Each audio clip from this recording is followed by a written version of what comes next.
Hi there, my name is Muskan and you are watching Knowledge is Code. So today in this video, we will see MCQ questions on landforms in geomorphology. So as you all of you know, this is the series which I have started, in which I will complete about 4,000 questions. Topic wise in geography, which are going to benefit people who are aspiring to give UGC NET and set paper and CUT या फिर आपके जो university state university entrance test होते हैं उन लोगों के लिए जो है सीरीज बेनिफिशियल रहेगी. So everyone, I hope you people will like, share and subscribe my channel and never forget to hit the bell icon. So as I had seen that you people see the videos, आप लोग watch करते हैं but you people don't comment, don't like, don't share. So please ऐसा नहीं करें, इसको like कीजिए, आप शेयर कीजिए और साथ में कमेंट्स भी कीजिए. आई फील गुड, मैं आप लोगों के लिए इतना कर रही हूँ. So you people can I think do little things to me at least, अगर आप 1 मिनट दे दें इसमें. सो हमारा जो पहला क्वेश्चन है that is we have a geographers and we have a contribution, कि हमारे पास कुछ जोग्राफर है, इनका क्या कंट्रीब्यूशन है वो हम देखेंगे. एच बैरोज़ का हमने ये मैच करने हैं. एच बैरोज़ का कंट्रीब्यूशन काय में है? साइकिल ऑफ इरोजन में है, जोग्राफी ऑफ ह्यूमन इकोलॉजी में है, मोर्फोलॉजी ऑफ लैंडस्केप में है, लॉस ऑफ प्राइमेट सिटी में. इसका जो मैचिंग है आपका that is geography of human ecology. Even जो ह्यूमन इकोलॉजी जो वर्ड है वो भी एच बैरोज़ ने यूज़ किया था. इकोलॉजी अकेला जो है वो अर्नेस्ट हैकल है, उन्होंने 1935 में यूज़ किया था इकोलॉजी वर्ड को. WM डेविस रिलेटेड है साइकिल ऑफ इरोजन से. WM डेविस ने नॉर्मल साइकिल ऑफ इरोजन दिया था 1869 में. कब? 1869 में. ये भी पूछा जाता है इसलिए मैं आपको बताऊंगी साथ साथ ही. M Jefferson law of primate city. जो लॉज ऑफ प्राइमेट सिटी है वो एम जेफरसन से रिलेटेड है. कार्लसॉर से जो है आपके, कार्लसॉर को फादर ऑफ कल्चर जोग्राफी भी कहा जाता है. ये जो है मॉर्फोलॉजी ऑफ लैंडस्केप से जो है ये रिलेटेड है. इन्होंने एक बुक लिखी थी, बहुत ही चर्चित बुक है. नाउ क्वेश्चन नंबर सेकंड है हमारा, which term is used by W Penck to denote waning development of landforms. कौन सी टर्म इन चारों में से डब्ल्यू पैंग ने यूज़ की थी किसको डिनोट करने में? Waning development. ये लास्ट स्टेज होती है आपके जो स्लोप प्रोफाइल की लास्ट स्टेज है. तो डब्ल्यू पैंग ने उसे क्या कहा था? राइट, परमरफ अफस्टिजेंडे एंथविक्चलिंग गैलिस फॉर्मिंग एंथविक्चलिंग एंड एबस्टिजेंडे एंथविक्चलिंग. तो ये नाम इसलिए ऐसे हैं क्योंकि जर्मन नेम्स हैं. सो जो वेनिंग डेवलपमेंट है उसके लिए उन्होंने वर्ड यूज़ किया था एबस्टिजेंडे. राइट, ऑप्शन नंबर डी इसका जो है वो करेक्ट है. Now moving further we have, इसमें आप जो है ये टर्म्स याद रखिए कि वैक्सिंग के लिए कौन सा यूज़ किया था, वेनिंग के लिए, डेबिस के लिए, फ्री फेस के लिए कौन सा यूज़ किया था. इसमें आपको यही जो है वो जानने की ज़रूरत है, बाकी इससे ज़्यादा क्वेश्चंस नहीं पूछे जाते हैं. Now question number 3, lateral planation theory of pediment formation was propounded by. जो लेटरल प्लानेशन थ्योरी है पेडिमेंट बनने की, पेडिमेंट फॉर्मेशन की, वो किसने दी है? राइट, WM डेविस ने, JK गिलबर्ट ने, वॉन रिचर्ड्स ने, C डार्विन. तो इसमें आप देखेंगे तो WM डेविस ने तो साइकिल ऑफ इरोजन दिया है, normal cycle of erosion. JK Gilbert ने, इन्होंने जो है ये लेटरल प्लानेशन थ्योरी दी थी ऑफ पेडिमेंट फॉर्मेशन की. राइट, एंड जो आपके वॉन रिचर्ड्स हैं, इन्होंने जो कोल माइनिंग है जो कि चाइना में है उनकी फर्स्ट डिस्कवरी की थी. जो भी डिफरेंट तरह की माइनिंग्स है, कोल माइनिंग्स है, उन पे जो है इन्होंने रिसर्च किया था चाइना में. तो ये क्वेश्चन भी पूछा जाता है, नेट में भी पूछा जाता है और दूसरे एग्जाम में भी पूछा जाता है sometime.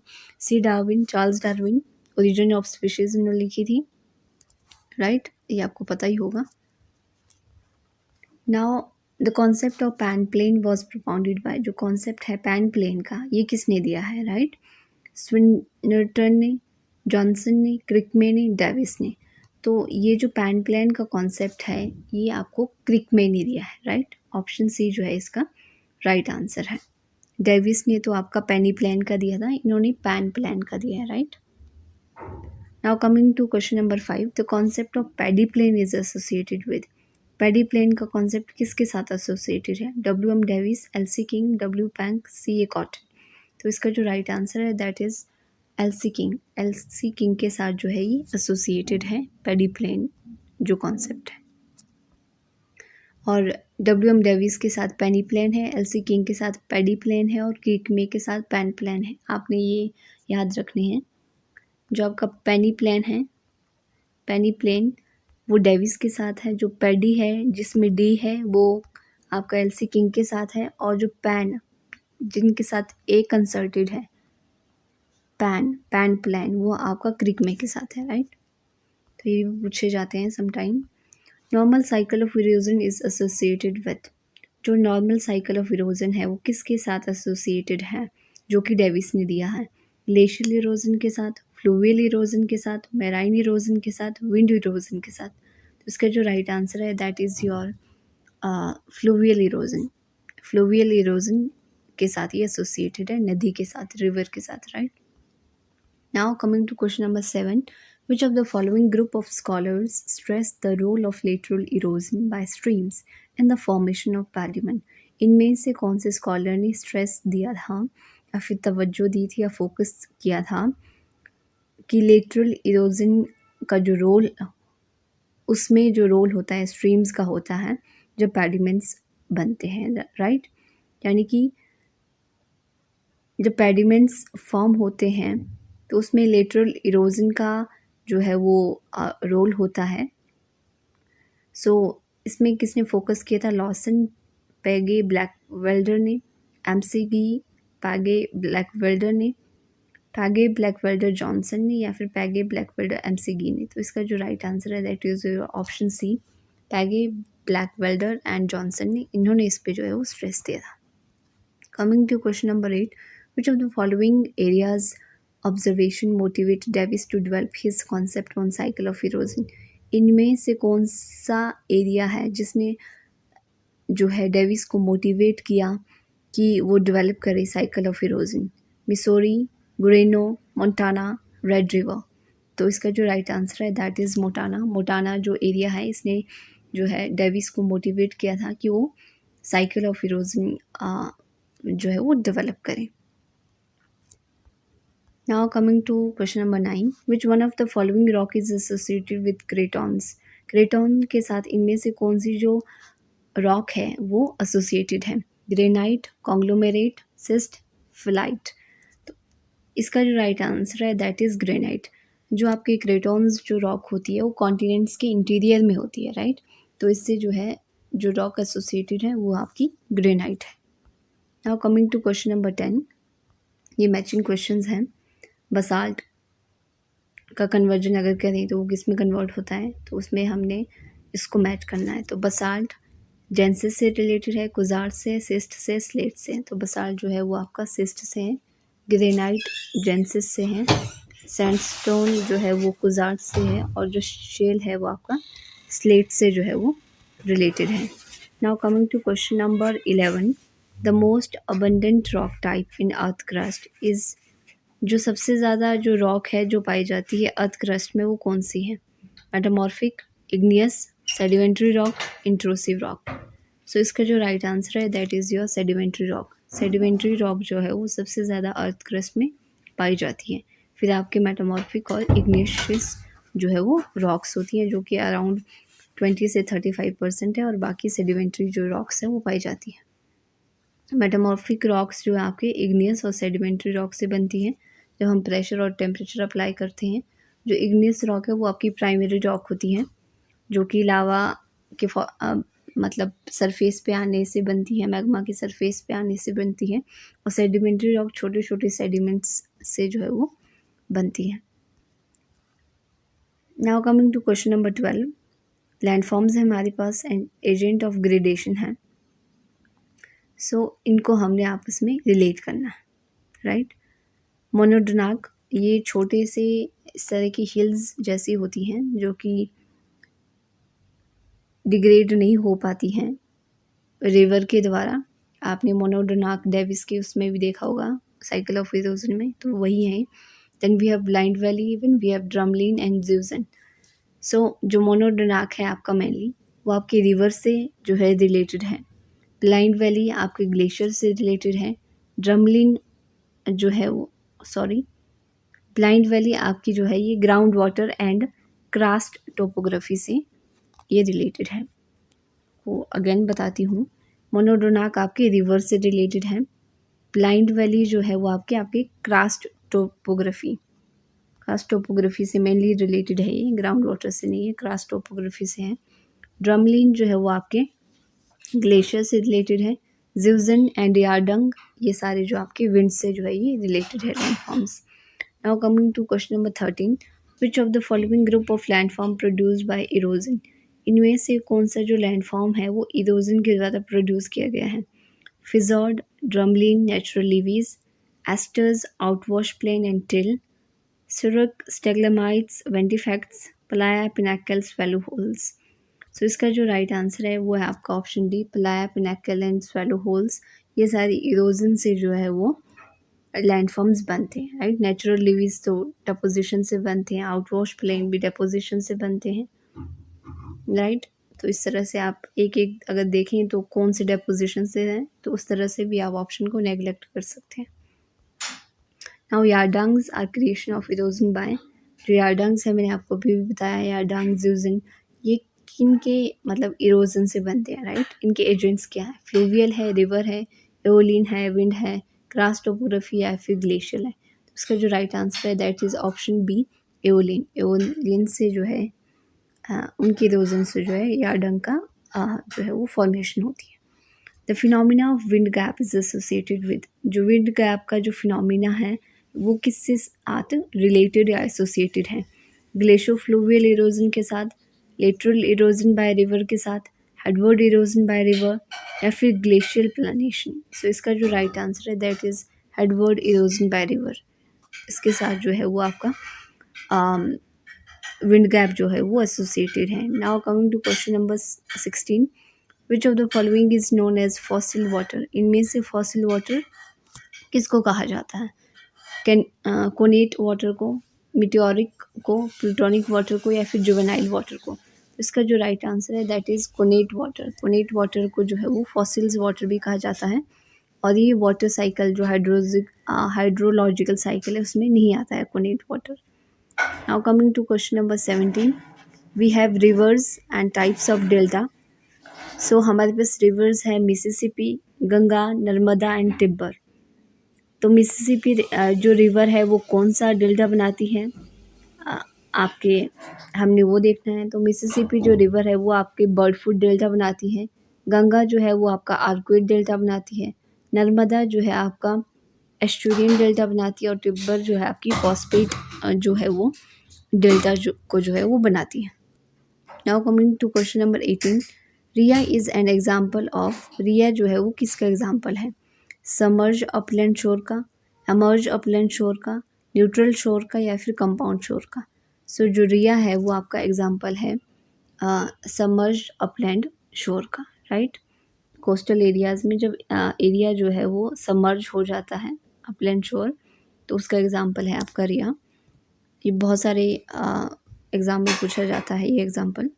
Sand dunes formed as a long elongated ridges oriented at right angle to the wind direction are known as, जो सैंड ड्यून्स जो बनते हैं जो लॉन्ग होते हैं, इलोंगेटेड उनके रिज होते हैं, और उनका जो ओरिएंटेशन होता है वो राइट एंगल में होता है, विंड की डायरेक्शन के राइट एंगल में, उनको क्या कहते हैं। Barchans, transverse dunes, seifs, none of above. तो इसका जो राइट आंसर है ऐसे सैंड ड्यून्स जो कि विंड के जो है वो राइट एंगल में होते हैं, राइट, तो उनको कहते हैं आपके ट्रांसवर्स ड्यून्स। बाचन्स जो है वो आपका क्रिसेंट शेप का होता है, आधा चांद की तरह। Now coming to question number 20, हमारे पास कुछ डिपॉजिट्स हैं और उनके एजेंट्स हम बताएंगे कि जो मोरेन है उनको कौन डिपॉजिट करता है, सिल्ट को कौन डिपॉजिट करता है, लोइस को कौन डिपॉजिट करता है, और ड्रिपस्टोन को जो है कौन डिपॉजिट करता है। सो मोरेन्स में हम सबसे पहले देखेंगे तो मोरेन्स को डिपॉजिट करते हैं आपके ग्लेशियर्स, सिल्ट को जो है वो आपकी मेनली रिवर, एंड लोइस को आपके विंड। लोइस जो है ये बड़े बड़े हवा की नहीं सॉरी सैंड के जो है वो मैदान होते हैं। ड्रिप स्टोन जो है आपके अंडरग्राउंड वाटर के ज़रिए जो है वो डिपॉजिट होते हैं। Now coming to question number 21, the unconsolidated rock material deposit by surface wash at the base of cliff is called. Unconsolidated यानी कि जो कंसोलिडेटेड नहीं होता है रॉक का मटेरियल, जो कि सरफेस में जो है डिपॉजिट हो जाता है सरफेस वॉश के द्वारा क्लिप के बेस में, उसको क्या कहते हैं? Alluvium, colluvium, moraines and silt. तो उसको कहते हैं आपके कोलुवियम, राइट, जो कि आपके क्लिफ के बेस में जो है वो रहता है रॉक का material. Now coming to question number 22, which of the following feature is formed when the roof of limestone cavern collapse? limestone cavern collapse की जो रूफ है जब वो कोलैप्स हो जाती है, डिस्ट्रॉय हो जाती है, तो कौन सा फीचर बनता है? Tarn, polje, swallow, doline. तो इसका जो राइट आंसर है that is your option D, polje. Now coming to question number 23, badland topography, जो बैडलैंड टोपोग्राफी है वो किसका प्रोडक्ट है? किसका कंबाइंड एक्ट का प्रोडक्ट है? विंड और ग्लेशियर का, विंड एंड वाटर का, वाटर एंड ग्लेशियर का, वाटर एंड टेम्परेचर का। तो जो बैडलैंड जो टोपोग्राफी होती है आपकी मेनली वो विंड एंड वाटर, WW आप याद रखें, BWW, BWW यानी कि बी बैडलैंड टोपोग्राफी वो किससे बनती है? विंड एंड वाटर के कंबाइंड जो है एक्शन से। Now coming to question number 24, the fern is associated with, जो फर्न है वो किसके साथ एसोसिएटेड है? फ्लूवियल डिपोजिशन के साथ, ग्लेशियल कॉम्पैक्शन एंड रिक्रिस्टलाइजेशन के साथ, विंड एक्यूमुलेशन के साथ, कोस्टल एक्यूमुलेशन के साथ। इसका जो राइट आंसर है that is your glacial compaction and crystallization, इनके साथ जो है ये एसोसिएटेड है। Now coming to question number 25, delta kame is outcome of, delta kame जो है किसका आउटकम है?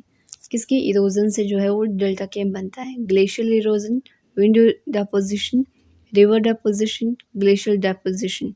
सो इसका जो राइट आंसर है दैट इज़ योर ग्लेशियल जो है वो डेपोजिशन से जो है वो आपका डेल्टा केम का जो है वो निर्माण होता है। Now coming to question number 26, a ramp of sand deposited by stream along foothills in the arid land is called, जो रैम्प होता है सैंड का जो कि नदी के द्वारा फुटहिल्स में जो है वो अराइड लैंड में जो है वो जमा कर दिया जाता है, उसको क्या कहते हैं? Hamada, बजाडा, desert wash, pediment.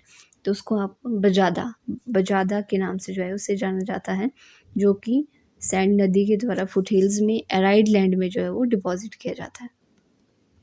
Now coming to question number 27, flat topped steep sided upland capped by a resistant rock layer normally formed in arid land is called, flat topped steep sided upland यानी कि flat माने flat आप इस तरह का कह सकते हो, इस तरह का फ्लैट है, और टॉप्ड है इस तरह का table type, right. Top steep sided, इसके जो साइड है वो काफ़ी स्टीप है। केप्ड अ रेजिस्टेंट रॉक लेयर नॉर्मली फॉर्मिड, जो कि इस तरह की जो रॉक लेयर है वो फॉर्मिड बनती है अराइड लैंड में, उसको क्या कहते हैं? राइट, अर्ग, कुसेटा, मीज़ा, एस्कॉर्पमेंट। तो इसको मीज़ा कहते हैं। जो फ्लैट टॉप्ड और साइड से जो है स्टीप हो, इस तरह की जब रॉक अराइड लैंड में बनती है उसको मीज़ा कहते हैं। Now coming to question number 28, pediplains and inselbergs are feature of the old stage of which cycle of erosion, जो पैडी प्लेन्स जो बनते हैं या फिर इंसेलबर्ग जो बनते हैं फीचर्स किस साइकिल ऑफ इरोजन के एंड में बनते हैं? राइट, लास्ट में ओल्ड स्टेज में बनते हैं। ग्लेशियल इरोजन के एंड में बनते हैं, क्रास्ट इरोजन के एंड में बनते हैं, अराइड इरोजन के एंड में बनते हैं, या फिर मेराइन इरोजन के एंड में बनते हैं। इसका जो राइट आंसर है दैट इज़ अराइड। अराइड जो इरोजन होता है साइकिल ऑफ इरोजन, उसके एंड में आपके पैडी प्लेन्स जो कि नाम दिया था किसने? आपके एलसी किंग ने। तो ये जो पैडी प्लेन्स और इंसेलबर्ग फीचर्स हैं ये अराइड इरोजन की साइकिल के एंड में बनते हैं, राइट। और now coming to question number 29, whale back dunes are characterized feature of, जो वेल बैक जो दून्स हैं ये किसके साथ एसोसिएटेड है या फिर कौन से डेजर्ट में पाए जाते हैं? थार डेजर्ट में, गोबी डेजर्ट में, ऑस्ट्रेलियन डेजर्ट में, या फिर सहारा डेजर्ट में। सो इसका जो राइट आंसर है that is your Sahara desert. Sahara desert में जो है ये पाए जाते हैं, right. Now coming to question number 13, again matching questions हैं हमारे पास कुछ फीचर्स हैं, उनको हमने लैंडफॉर्म्स के साथ एसोसिएटेड करना है। जैसे लोएस है, लोएस एओलियन लैंडफॉर्म्स के साथ है, स्पिट्स है आपका फ्लूवियल के साथ है, आउटवॉश प्लेन है आपका, सॉरी स्पिट आपका कोस्टल के साथ है, आउटवॉश प्लेन जो है आपका फ्लूवियल के साथ है, और नेचुरल लिवीज आपका ग्लेशियर लैंडफॉर्म्स के साथ है एसोसिएटेड है। सो एवरीवन, यही थे आपके 30 questions. So that's all from my side. Thanks for watching. Hope you people will like, share and subscribe my channel. So thanks for watching. Bye and take care.